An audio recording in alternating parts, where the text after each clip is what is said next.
पुलवामा हमले में सीआरपीएफ जवानों की अफसोसनाक हलाकत के खिलाफ साकिनान कयूम प्लाट अली नगर शाही नगर की जानिब से शदीद एहतजाज किया गया। कयूम प्लाट मैफको रोड पर शहीदों की तस्वीर वाला एक बड़ा बैनर आवेदन करके शहीदों को खिराद अकीदत पेश किया गया। इलाके के बुजुर्ग अफराद, समाजी कारकुनान व सियासी लीडरान की जानिब से पाकिस्तान और दहशतगर्द तंजीमों के खिलाफ ज़बरदस्त नारेबाजी की गई। इस एहतजाज में नौजवानों और इलाके के अवाम ने बड़ी तादाद में हिस्सा लिया। एहतजाजी मुजाहिरीन ने पुलवामा हमले को इंतहाई बुद्दिलाना करार देते हुए हुकूमत हिंद से मुतालबा किया कि इस हमले का मुँह तोड़ जवाब दिया जाए। अब पाकिस्तान को सबक सिखाने का वक्त आ चुका है। इस एहतजाज में एम ए कयूम, रशीद पटेल, वाजिद अंसारी, सैयद फारूक गुत्तेदार, शेख गौस, फैज़ अहमद फैज़ व दीगर लीडरान ने हिस्सा लिया। कल का दिलखराश वाक़या जो हुआ हम तमाम को रुला गया, तमाम रूहों को छेड़ के गया। ये हमारे लिए मायूब बात है। क्या हमें इतना भी दम नहीं है कि ऐसा को जवाब दे सके? यकीनन दम है, लेकिन हम चाहते थे अमन। ये लोग नहीं चाह रहे अमन। अल्लाह करे तो इनके दिमागों में अमन अमान की तौफीक दे,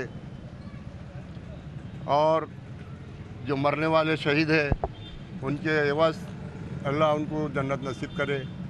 याच्यामध्ये आम्ही तमाम साईनगर, कयूम प्लॉट, अलीनगर तमाम सगळे मुस्लिम बांधवांचा निषेध करत आहोत।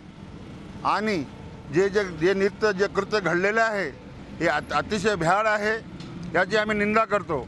आणि आमच्या सरकारने पाकिस्तानला धडा शिकवला पाहिजे। आजपर्यंत आम्ही जे सबर केलेलं आहे, आता सबरचं भान तुटलेलं आहे आमचं। सरकारने होत नसेल तर तमाम जनतेला, हिंदुस्तान जनतेने आम्हाला बाटोवर पाठवावे। आम्ही त्यांना धडा शिकण्यास आम्ही उत्सुक आहोत। बहुत ही दिल दहला देने वाला वाक़या हुआ है। जब हमने ये न्यूज़ देखी तो हमारे आँखों से आंसू के बदले खून जारी होना बाकी था।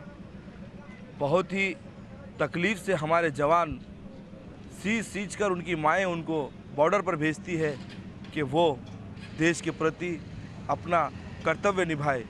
लेकिन ये जो सरकार है, इस सरकार का भी कर्तव्य है कि जो जवान हमारे लिए सीनों पर गोलियां खा रहे हैं, बमा खा रहे हैं, हमारा भी अपना कर्तव्य है, सरकार का कर्तव्य है कि उन्होंने पाकिस्तान को इसका जवाब देना चाहिए, दहशत को रोकना चाहिए। पिछले 5 सालों में कई बार हमारे फौजियों के सीनों पर गोलियां चली, कई हमारी बहू बेटियां विधवा हुई, सिंदूर मेटे गए, इनके आंचल जो है आंसुओं में भीगे रहे। कई माँओं के आंखों के आंसू अभी तक सूखे ही नहीं कि ये दूसरा गम और ताज़ा हो गया। ना जाने सरकार को क्या हो गया है। सरकार को कोई ठोस कदम लेना होगा, वरना हम हिंदुस्तानियों को मौका दिया जाए कि हम जाकर वो आतंकवादियों का निषेध करें, उनके ऊपर पलटवार करें, क्योंकि ये आम जनता बर्दाश्त नहीं करेगी। इस तरीके के हमले रोकना चाहिए। और हम मोदी सरकार से आग्रह करते हैं, सभी हिंदुस्तानी आग्रह करते हैं कि इसका मुँह तोड़ जवाब देना चाहिए, आतंक को रोकना चाहिए। और हम इस दुख में उन परिवारों के साथ में हैं जिनके आज बेटे, जो हमारे देश के बेटे हैं, जो शहीद हुए हैं,